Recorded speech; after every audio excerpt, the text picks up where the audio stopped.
Good afternoon, my friends. This is the Grimflayer. I hope you're all doing very well today.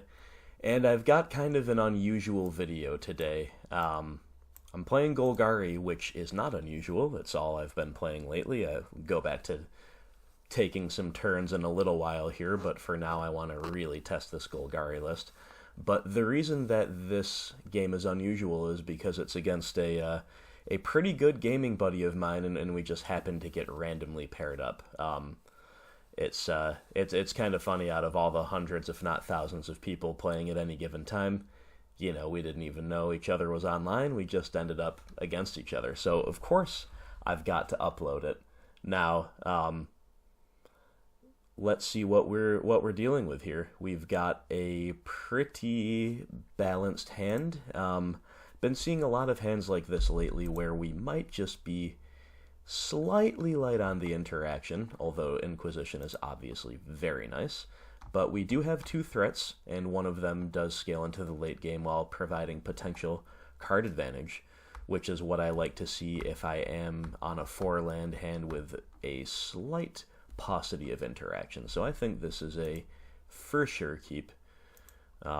My buddy Mike will have to mulligan to 6, and then he is satisfied with his 6. It's going to be Flooded Strand and pass. Alright, well, another swamp is certainly not what we wanted to see. It would have been nice to have a utility land if we needed a land at all, but let's see what Inquisition does for us. Alright, so our buddy is playing, looks like blue-black, and it looks like either fairies or just blue-black control, which will often play a couple fairies. Spellstutter Sprite is a fine value card on its own in a lot of matchups, and if Bitter Blossom and Vendilion Click are involved, you can have kind of like a nice little fairy sub-theme without really being any further in on the tribe than that. That said, we only have one take, so we're going to take it away and pass it back.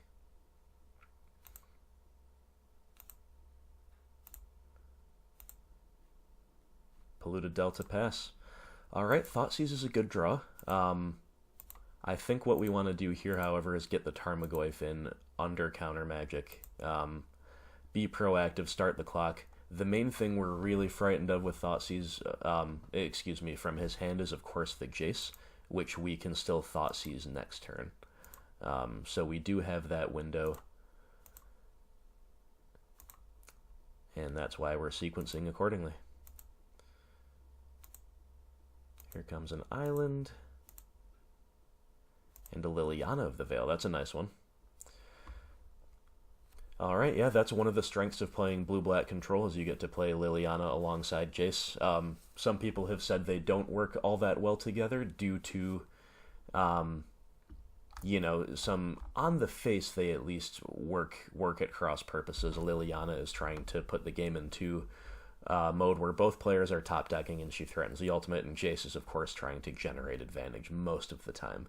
That said, they still are obviously both extremely powerful in their own right, and Liliana there was a really nice play because it answered our Goyf cleanly and also forces us to deal with her in the near future. Otherwise she's going to kind of grind us out of the game. Alright, obviously the Jace goes down here. We will just take a window to resolve a creature land, which is actually quite nice in terms of pressuring this Lily, and we'll pass. So we know about Mutavault and one unknown in hand. He's going to make us discard. Pick a land here, and he's going to pass with one card held up. Alright, Hissing Quagmire is not the most exciting draw in the world, but again, at least we're getting utility out of the lands when we are flooding. So while we could play the Tasigur and kind of force him to cash the Liliana in, I think it is a higher percentage play to try to beat the Liliana on board and then try to take over the game with Tasigur, rather than using Tasigur as kind of just an answer to Liliana. It would also be very bad if Tasigur got countered there if we tried to tap out for it, and that happened. So let's try to pressure the Lily. Fatal Push. Okay, fair enough. That is definitely a way to keep the Lily alive. And yeah, we can't do too much about that. So the Liliana will continue to be a thorn in our side.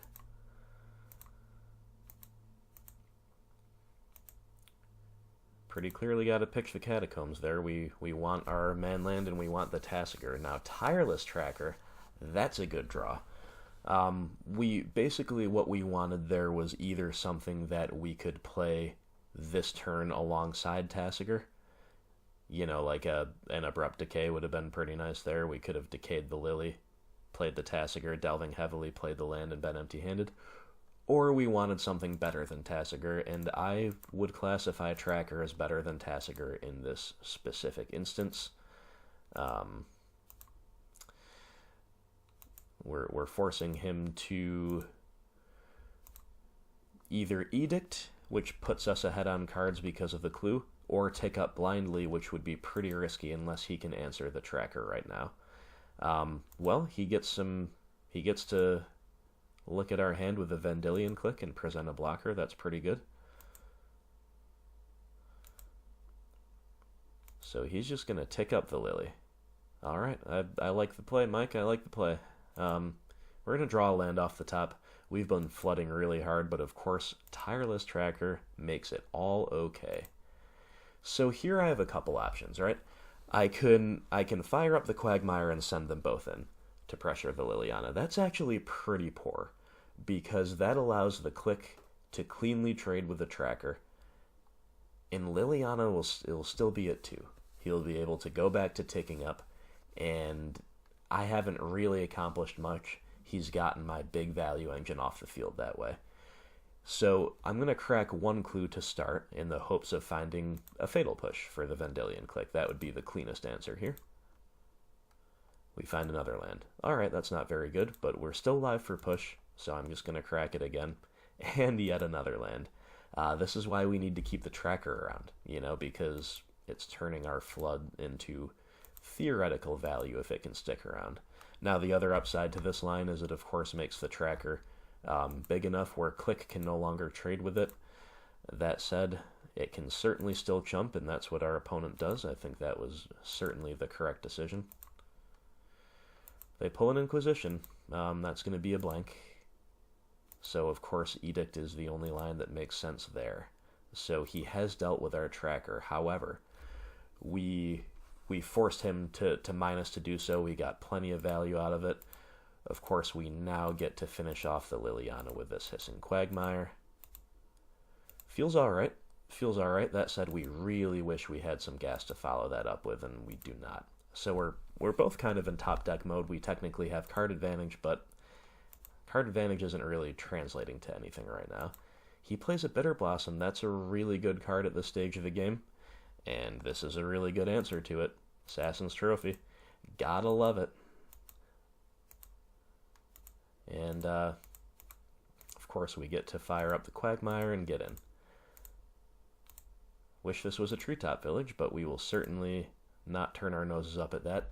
And I chose to deploy a Blooming Marsh there rather than, you know, hold up my lands, partially because he already knows about them. There's still an argument for holding them up in case of further trackers off the top, but we have enough mana sinks on the field that I think I want to at least play the Blooming Marsh. I might be interested in hanging onto this forest for a while. We also don't want to give him free value for the Lily ticking up. I guess that's another consideration. So we're drawing just an absolutely ridiculous number of lands, it must be said. Flooding out very, very hard. But at least we get to keep firing up this Hissing Quagmire. And he's got a removal spell. Alright, fair enough. So we will play out the land that he knows about. He's going to pass it back. Alright. Let's give this Liliana a shot. Ooh, she resolves. That's beautiful. That's very, very good. It's going to allow us to buy back a threat. And I think Tireless Tracker is the clear take here, especially because we have a land in hand. Liliana will also be a very clean answer to a whole lot of his creatures if she sticks around and ticks up a few times. He's got the Monoleak. All right, his answers off the top are certainly keeping pace with what we're up to. So, of course, that gets Monoleaked. We're still ahead out of that exchange because Liliana is still around. But, yeah, he's definitely still in it with those couple draws there. And another Bitter Blossom. All right, that's still good, but it's a lot less scary because we have this Liliana around. That said, it's a pretty darn good thing we do, because we are just not doing anything with our draws. Might as well hang on to both of these lands for now. We're at a stage now where we can realistically bait an Inquisition or a Thoughtseize, and we can, of course, hold up the lands for all the other reasons. That is good. So he just has to pass.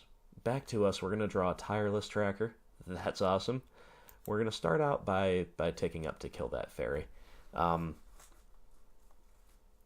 I really want to keep this Liliana around. In a lot of grindy matchups, it might be not worth messing around. You'll just cash her in then and there to make sure you get really high value out of her in terms of pure card advantage, but she is just too good against fairies. All of these creatures get very cleanly answered by her, and of course she just answers the Bitter Blossom tokens every turn while taking up. You cannot ask for more than that. Therefore, I think it's pretty clearly correct to tick her up there. Let's try the tracker again. This one resolves. Gonna get immediate value out of it. And let's crack a clue to see if we can do anything proactive this turn. I'm holding up this Field of Ruin because if I don't have anything great to do, I get to end step create another clue with a Field of Ruin. He does play some manlands that we've seen, but I want to just keep my velocity at the highest pace possible rather than holding these fields up specifically for manlands, especially since I have another one. I just want to be churning through my deck, making clues while I can. So that's the logic there. We find a Liliana of the Veil. That's a good one, but you know, I don't really want to jam her into a potential Monoleak. I also don't really want to discard this Forest, as strange as it sounds. Like, that represents another card, and I think we can hang on to this Lily for a turn. We get to bluff interaction. We get to hold up the field. Seems a little strange, but I kind of like that line. So here on the end step, as promised, we're going to field one of his dual lands.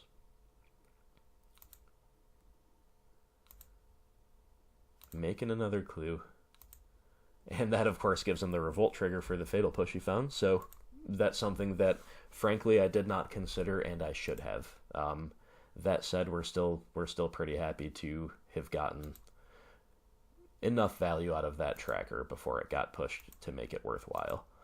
So now we're going to start off with the Liliana of the Veil. I want to see if she resolves before I decide what to do with my last hope, because she can buy back a tracker right now, which would be pretty good with a fetch land in hand, or she can tick up, which is also pretty good. So the Lily resolves. Because she resolves, I'm going to just try to take over the board here with my Planeswalkers. So tick up the Last Hope to kill a fairy, tick up the Veil to remove a Collective Brutality from his hand. That's pretty good for us.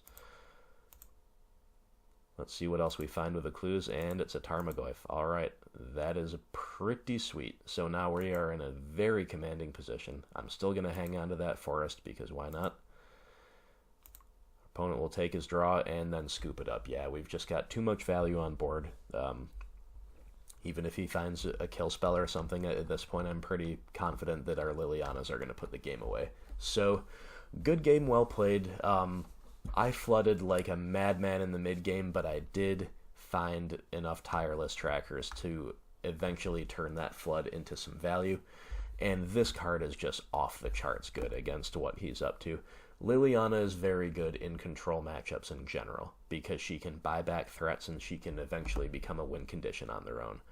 Against our opponent's specific build of blue-black control, she is just a hyper-efficient, repeatable kill spell, on top of what I just said. So, Liliana, I think, is the MVP there, but we saw a lot.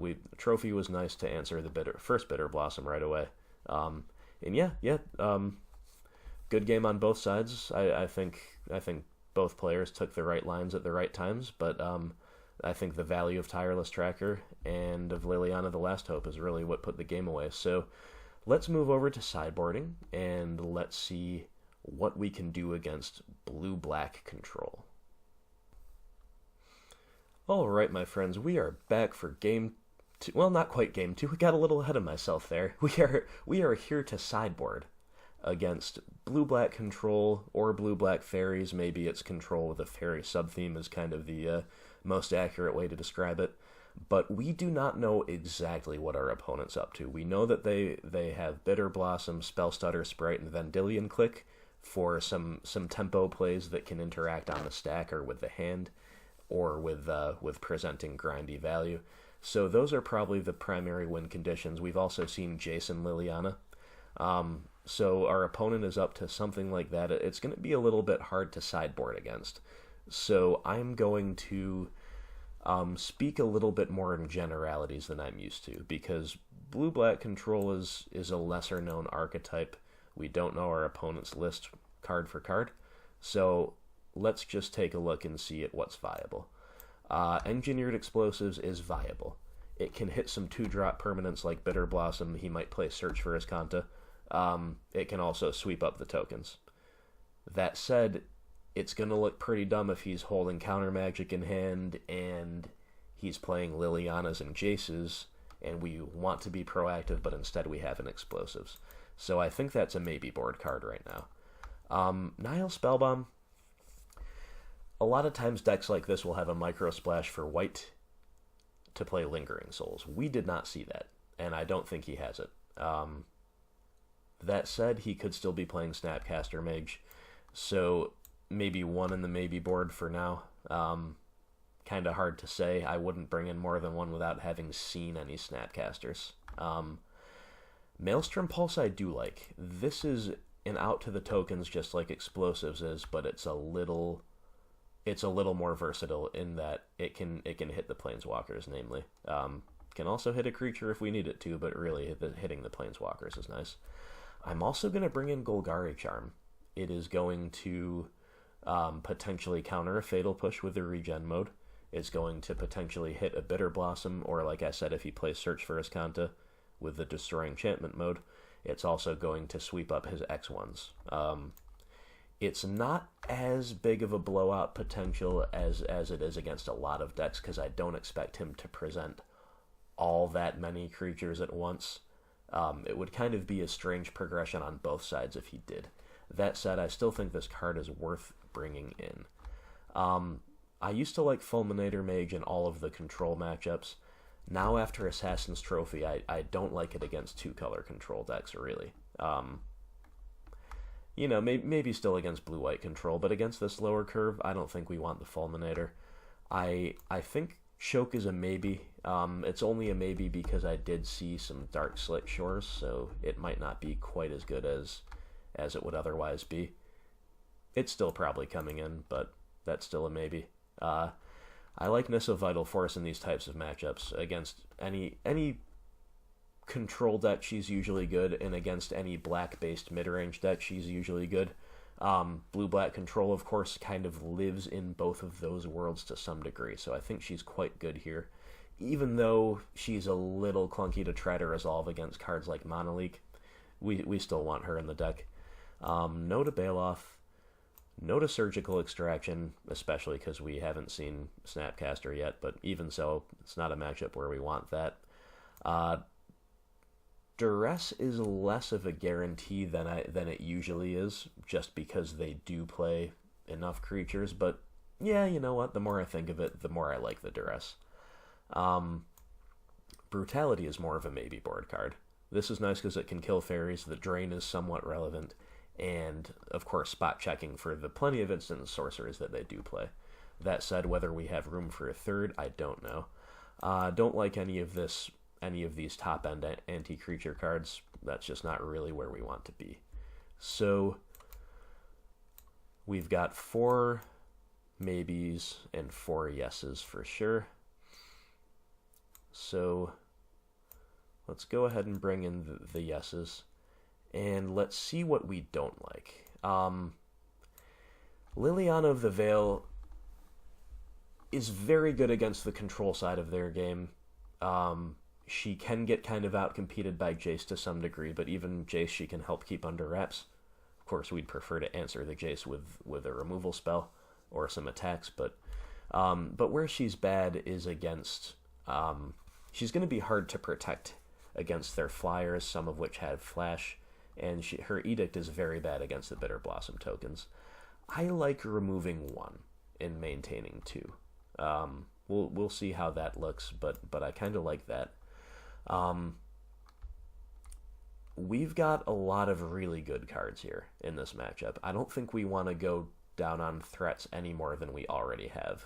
I think we really want to be able to ride a threat to victory through their counter magic and through their fatal pushes. So we're going to have to look elsewhere. We're not going to cut any threats.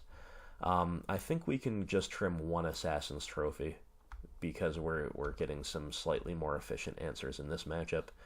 And then we probably just want to cut away a couple fatal pushes, even though they're still irrelevant.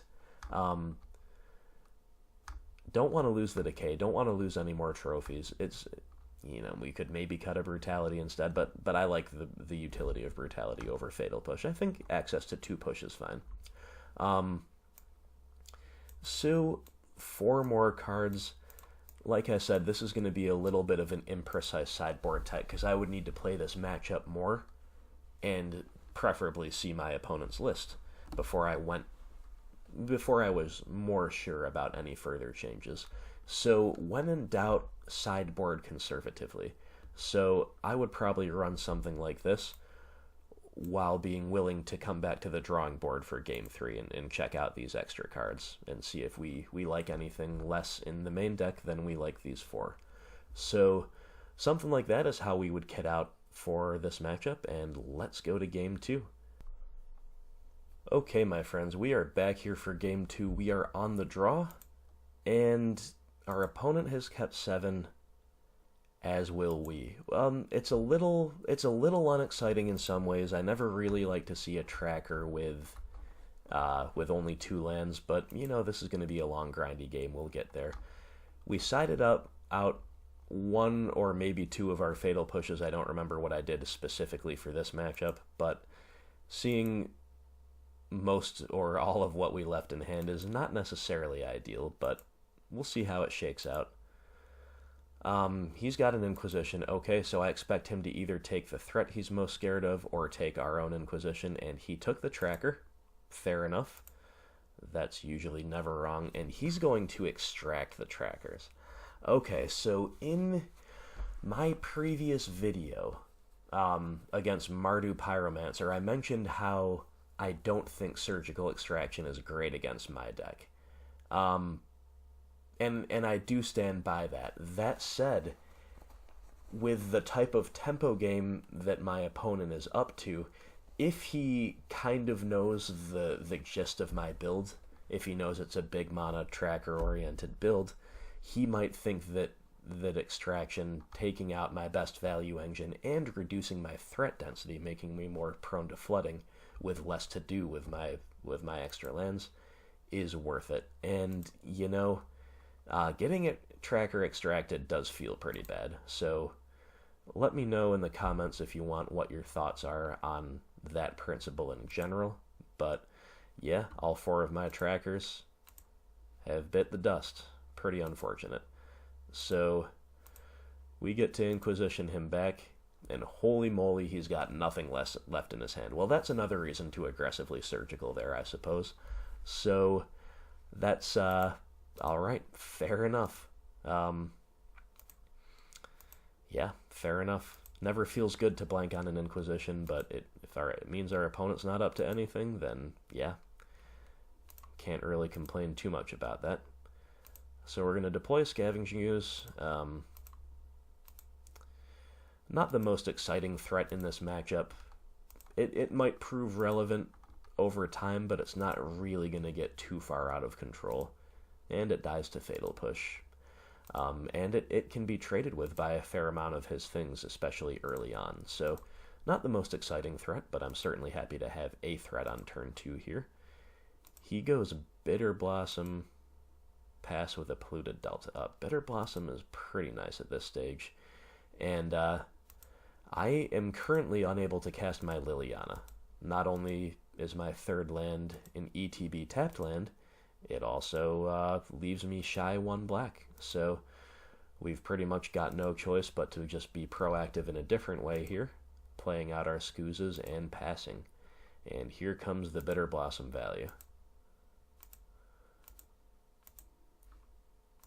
Polluted Delta pass. Alright, so the fact that my opponent has not taken a window to deploy the Creeping Tar Pit has me suspicious for some instant speed interaction of some kind. That is for sure. That said, his life total is already nice and low. It's nice and low. It's 11, and Bitter Blossom is going to tick him down further. He's got 2 more fetch lands to crack. And I still can't cast the Liliana because I drew another tapped land. So even though I'm suspicious for some kind of interaction, I'm going to be as proactive as possible here. I move to combat to see if I can bait anything out. My opponent has the discipline to not play anything quite yet. I'm going to activate the Treetop Village, and that's going to prompt my opponent into taking a couple fetch land activations here and playing a Cryptic Command. So he's going to bounce a Scooz, tap down the team. He's going to try to start tempoing us out here. This is going to buy him a lot of life and a lot of time overall. I float mana with my Treetop before it's tapped down and just eat the Cryptic out of the graveyard just in case he is on Snapcaster Mage or some other way to get value out of that card. Hissing Quagmire and pass.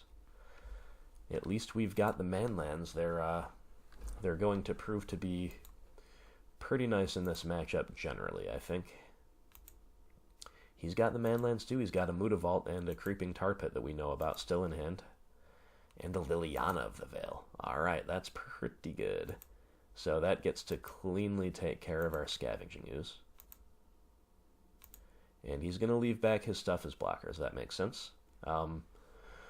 So Inquisition's a pretty bad draw because we know he's just got a land in hand. That's why it's so important to keep track of what they have in hand, if at all possible. You just don't want to waste this card, and you don't want to waste your available mana, which we would be doing this turn if we tried to cast the Inquisition. So we're going to animate the Treetop Village here for a couple of reasons. Number 1, it's bigger power. Number 2, it tramples. And number 3, it lets us hold up Fatal Push, which, depending on how he blocks, could be quite relevant. So here, I'm also faced with an interesting decision. Do I attack his life total, or do I attack the Liliana? And here, I decided to go after the Lily. I don't want her to tick up and stick around, because then that means she can cleanly answer my Scavenging Ooze next turn. And I want to have Scooz next turn be a good play, if at all possible, because it is going to be one of my better plays. So he knows that blocking there is kind of a fool's errand, and he won't do it. He's just going to let the Lily go. Very wise, my friend, very wise. So he's making all the fairies. He's going to play the Tar Pit. And he's got another Lily off the top. Not bad. Not bad at all. It's going to start eating away our resources. It's going to make our Scavenging Ooze plan of potentially playing it next turn no longer appealing. That said, we'll still hang on to the Scooz in case it becomes good later. We're happy to pitch the Inquisition there. It likely will not be relevant for the rest of the game. And he's going to hang back on defense. Now, did the quick math here. It's going to be worth Fatal Pushing something on the end step. And this is why. So we are going to attack with our Treetop Village. That's just the only play. We just have to get aggressive before he starts taking over the game. And gets to Ultimate Lily and somehow bounce his own Bitter Blossom. Like, we've seen Cryptic. We know he can do it. We've got to really make him have good top decks here. So we're going to get really aggro. This time we're going at him, not at Liliana. We're just pressuring the life total. This is going to force him to fire up the Mutavault and go ahead with the triple block. Unfortunately for him, and I know he was anticipating this, we do have the Fatal Push, which means we get to very cleanly even put 1 point of damage through before clearing up his board. Now I just accidentally clicked through, and I got too excited with that Fatal Push blowout. Clicked through, forgot to deploy my Hissing Quagmire, so there's a punt. It's actually quite relevant too, so he's going to tick up, make me discard. There goes my Lily. There just will not really be a good window, I fear, to resolve her. And he found another land, which is not great for him. So here, like, I can't just run things out one at a time. So my choices are either to pressure his life total yet further or to play a double spell turn.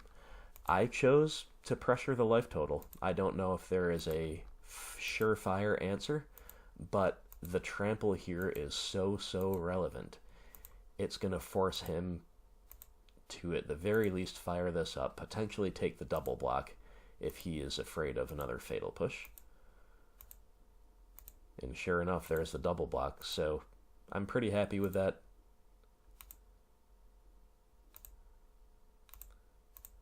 Still looks a little awkward because we didn't get to use our mana efficiently, and hey, you know, maybe I should have just played both my creatures out and taken a turn off of attacking, but, you know, I really want to pressure him as much as possible every single turn.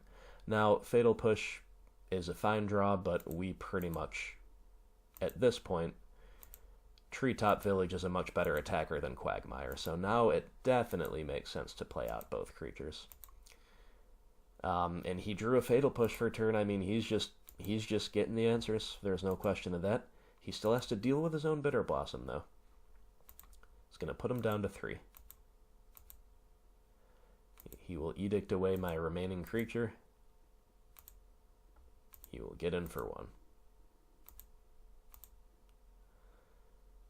Alright, I find a Collective Brutality off the top, which is lethal if he cannot answer it. So I'm going to go ahead and fire this right off. Lets me play around, you know, another Fatal Push better than attacking with Quagmire would. Plus, of course, he can't block this Brutality. But he drew a Cryptic Command for a turn, which is the actual perfect draw. And he's going to counter draw. Now, I kind of expected him to counterbounce the Bitter Blossom. Definitely playing with fire a bit to not do that, but he knows what he's doing, and yeah, I can't do anything about that. I've just got to pass. So he's down to 2. He's going to crack in. Got to win the game somehow.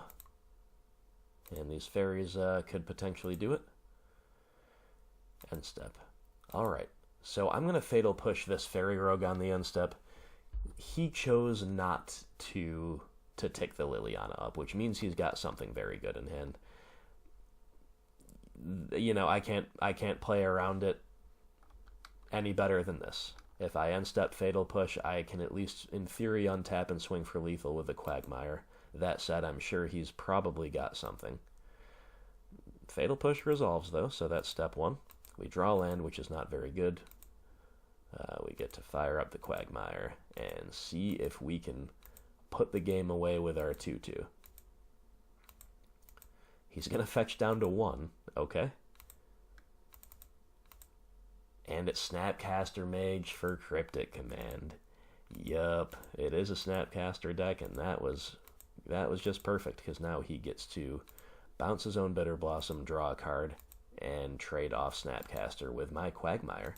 So I'll obviously run out my Overgrown Tomb and pass. Now, can our opponent stabilize at 1? He's going to tick up the Lily, getting her closer to ult, getting rid of that Bitter Blossom, which he certainly is no longer interested in, and he's just got to leave the fairies back to block. Alright, We're drawing more lands. That is not good. I think we're still supposed to just fire this up and make him have something, even if that something is the double block to clear up his board. And it looks like that's what it's going to be. Might as well run out our Field of Ruin and pass. He finds a manland. He's going to pitch an Inquisition with the Lily. She gets closer and closer. All right. Abrupt Decay is an okay draw. It answers the Liliana. I would have loved, like a Collective Brutality there or something to try to just end the game. Or to actually just end the game because he was empty-handed. But hey, Abrupt Decay I will not complain about. Unmoored Ego. All right. So here we both misplay a little bit. You ready for this? It's been a long, grindy game. It's been a long, grindy game. I misplayed because I should have hit his Mutavault in response with Field of Ruin and then decayed after fetching, just to be mana efficient. So that was my misplay. I'm going to decay the Lily in response instead of fielding and decaying, which I should have. He's going to misplay by naming Tireless Tracker with Unmoored Ego. The game's been going on so long, we both kind of forgot that he did this on turn 1. He got these guys all out of the deck on turn 1, so he should have named a Scooz or something there. That's what he said in the message, but hey, it's been a long, grindy game. We both made a slight misplay there. I didn't get punished much for mine because, of course, I can just field at my leisure now because I'm flooding out and not doing anything else useful. He's got a field too. Nothing very exciting going on either side of the table right now. So I'm going to take this chance to field the vault away. And man, I'm just flooding. I'm going to hold that one in hand just for all the usual reasons. Alright, had to cut it out there, but we are back, and yeah, unfortunately the flood is pretty real at this point. Opponents gathering cards in hand, and we are not. I'll run out that Catacombs, because at this point thinning out my deck sounds pretty good, but just have a sinking feeling here that we will not be pulling ahead. We've lost our window to do so. He's going to play the Scarab God. That is a pretty spicy card, and it's, of course, quite brutal at this stage of the game. Yeah, we can't do anything about that. So we've got to pass. We'll thin out the deck because we desperately need something real good off the top. And it's another land. So, yeah, not what we want to see. We'll play it out. And this is just insulting. On the end step, he gets to make a 7/8 Tarmogoyf, pillaging our graveyard to turn our Goyf into his minion. That is just horrendous. Feels bad. And of course he gets to attack us for a hefty sum here.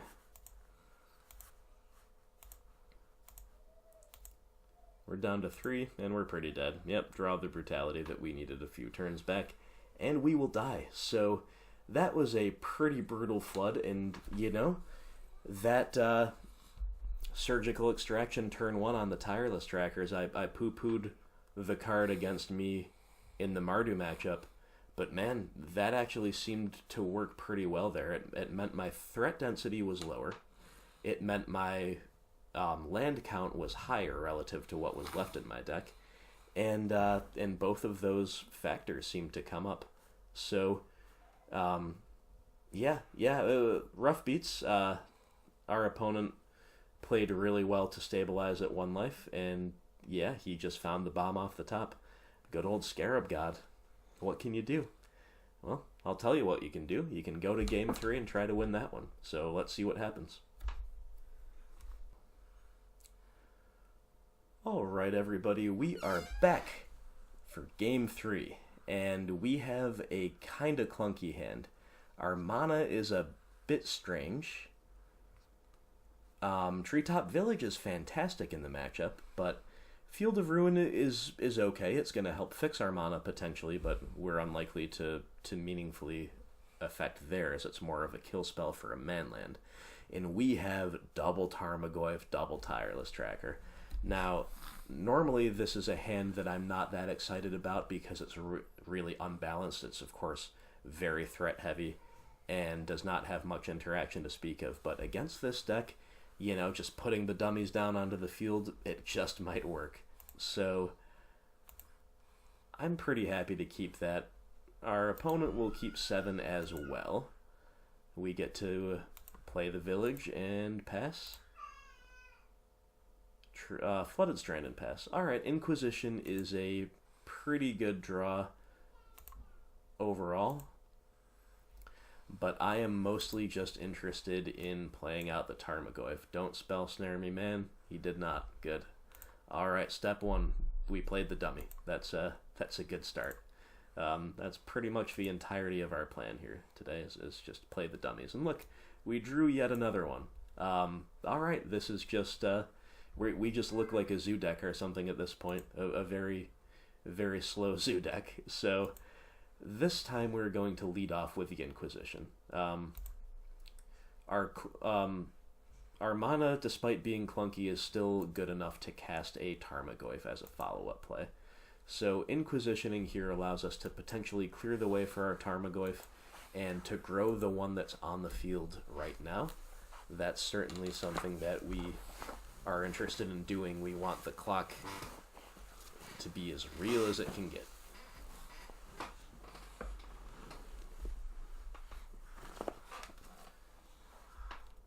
Where are we? Where are we? Spell Stutter Sprite's gonna take care of the Inquisition. Okay.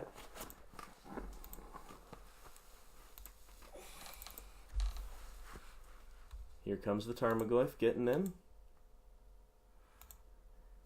And then we'll play his companion. Pass the turn. They're not as big as we'd like them to be. We have only sorceries and lands in the yard for now. Opponent's going to play a Bantu the Glorified. Now, just to give my buddy his due, he said he's testing this card out. You know, it's got a lot of really good stuff going on. It hasn't made a splash in Modern, unlike other cards like Hazaret, but man, it's really pretty respectable play here. This could end up being a big deal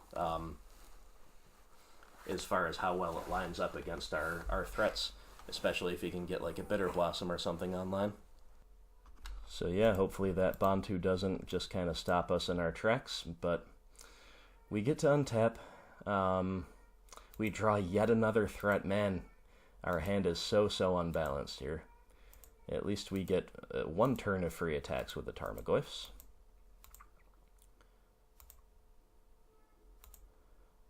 So, just in the interest of mana efficiency, we're going to play a Tireless Tracker right now. It's just about as big as the Goyfs anyway. And if we draw a land next turn, it's going to be the best play, both in terms of getting a clue and being able to have potentially a double spell turn or do something interesting with our lands. So he's going to make a land drop and pass. Excuse me, he didn't make a land drop. Just passing. So he is holding up Bantu's ability. He will be able to sacrifice potentially the Spell Stutter Sprite for the Drain one, the Scry one, and to turn on Bantu for the turn. We did find a land, so that's step 1. That's pretty nice with the tracker. So I kind of hesitated for a while in terms of what to do here, and decided that I just have to play this Tarmogoyf. So this does a couple things. Number 1, it's going to pressure the board. I don't have spectacular attacks this turn. Just sending these 3 in and getting one of them cut down is not as good as next turn sending a bunch of stuff in. So this develops the board, so if I do have to kind of suicide my guys into this Bantu, it's going to be more profitable. Number 2, it might force my opponent into some kind of reaction here, which could, in theory, be good for us. So let's see what happens. Yeah, he's going to Spell Stutter Sprite the Goyf. Totally understandable there. That said, it does grow our Tarmogoyfs here and open us up for a nice big attack. He's going to take a block on the one that can become the biggest. Because he did take that block, there's no need to crack the clue. We'll just pass bluffing interaction and, in reality, just holding up the clue. He's got a fatal push. Alright. We're going to crack the clue on the end step, grow the tracker. We're finding another land. We find a Liliana. That's a good one. The replay shows the game ended there. I think we might have played a land, gotten the clue, and then run out the Lily, and that was that. Or maybe not. I can't quite remember how it went. We actually still don't have the mana to cast a Lily, but regardless, we certainly had the value. And if all he had was the Bantu sacrifice ability, he's actually dead on board, right? Because you have to sacrifice this before we enter declare blockers, based on my reading of this card. And of course, then he doesn't have this to chump. So if he didn't have another fatal push or another chump blocker, he was just dead on board.